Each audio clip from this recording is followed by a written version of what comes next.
देश की सरकार चल रही है। आप एक चीज ये सोचते होंगे कि हम अकेले हैं, हम अकेले क्या करें। आप अकेले नहीं हैं, आप तन्हा नहीं हैं, क्योंकि एक ही एक बूंद से गागर भरता है और गागर ही सागर बनता है। एक ही एक हर चीज बनती और बिगड़ती है। आप लोग घर से अकेले नहीं निकले हैं, एक एक आदमी को जोड़ने का आप काम करिएगा। वहां से आप निकले हैं। एक चीज हम आपको एक और बात बता दें कि जैसे आप सोचते हैं मैं अकेला हूं, तो एक एक अगर 2 हो जाएं तो ये गणित है। एक एक मिलके अगर 11 हो जाएं तो ये संगठन है। एक एक मिलके अगर एक ही रहे तो ये मोहब्बत है। एक एक मिलके अगर 0 हो जाए तो ये अध्यात्म है। अगर एक को एक के खिलाफ खड़ा कर दिया जाए तो ये शकुनी मामा का काम है। इन शकुनी मामाओं से और इन पाखंडी बाबाओं से आपको बचने के लिए हम आगाह करने के लिए इस गांव में आए हैं कि इन पाखंडी मामाओं और बाबाओं से बचिए। जिस तरीके से आपने देखा होगा कि ये मामा कंस मामा कैसे थे, क्यों कृष्ण भगवान के लिए खड़े थे, लेकिन उनको मारने का काम हुआ, उनको वध करने का काम कृष्ण भगवान ने किया। रामचंद्र जी ने आपने देखा होगा वहां पे भी मामा मरीज थे। मामा मरीज ने कैसे धोखा दिया था, ये भी आपने कहीं ना कहीं पढ़ा होगा, कहीं ना कहीं जाना होगा। शकुनी मामा ने तो पूरा महाभारत करा दिया। और आपने करबला के मैदान में देखा होगा कि शिवर मामा ने ही हमारे इमाम हुसैन की गर्दन पे खंजर चलाया था, वो भी शिवर मामा था। अरे इन मामाओं का खेल यहाँ खत्म नहीं हुआ। हमारे कुछ किसान भाई भी बैठे होंगे, उन्होंने देखा होगा कि गेहूं मामा अगर खेत में हो जाए तो पूरा खेत नष्ट हो जाता है। तो इन मामाओं का खेल बड़ा खतरनाक है, इन बाबाओं का खेल बड़ा खतरनाक है। इन पाखंडी बाबाओं से भी आपको बचना है, इन पाखंडी मामाओं से भी आपको बचना है। इनको जानने और पहचानने की मेरे भाई आपको जरूरत है।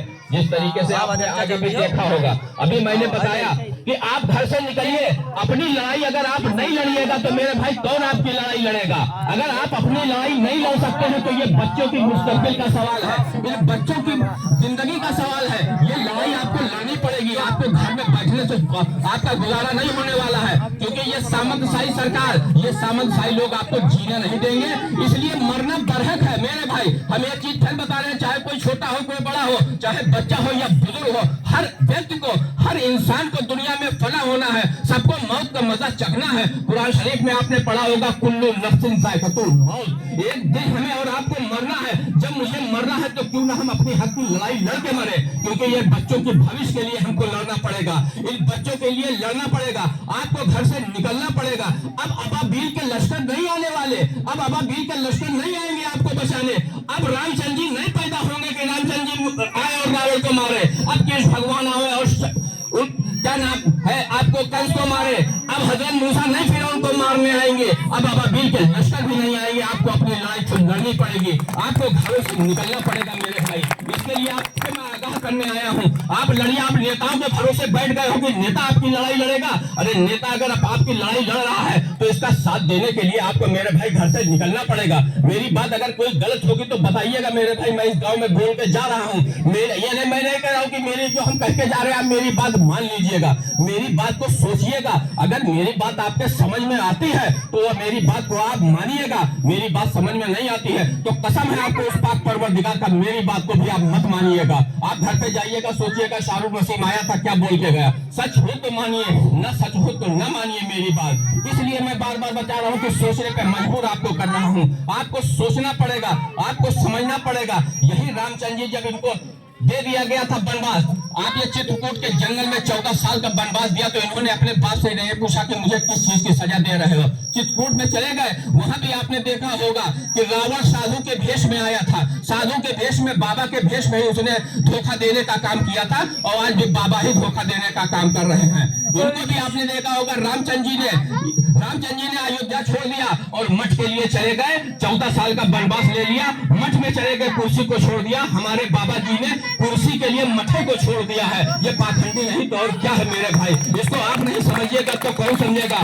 तमाम मेरे हिंदू भाई बैठे होंगे, तमाम मेरे मुसलमान भाई बैठे होंगे, वो इस चीज को देख रहे होंगे, जान रहे होंगे। आप सोचते हो मैं अकेला हूँ, अकेला मैं क्या करूंगा। अगर कहिए तो मैं एक किस्सा आपको सुना दूं।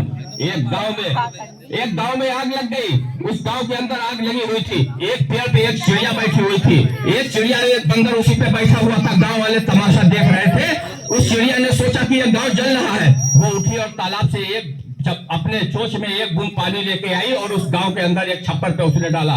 चिड़िया के चोंच में कितना पानी आता है मेरे भाई, बहुत ज्यादा पानी नहीं आता है। लेकिन जब गांव वालों ने देखा कि चिड़िया प्रयास कर रही है, चिड़िया कोशिश कर रही है, तो लोगों ने भी अपनी बाल्टियों को उठाया, गांव में आग बुझाने का काम किया। एक टाइम ऐसा आया कि पूरी आग को बुझा दिया। गाय भैंस बैल बकरी यहाँ तक कि अपनी सारी संपत्ति उन्होंने बचा लिया।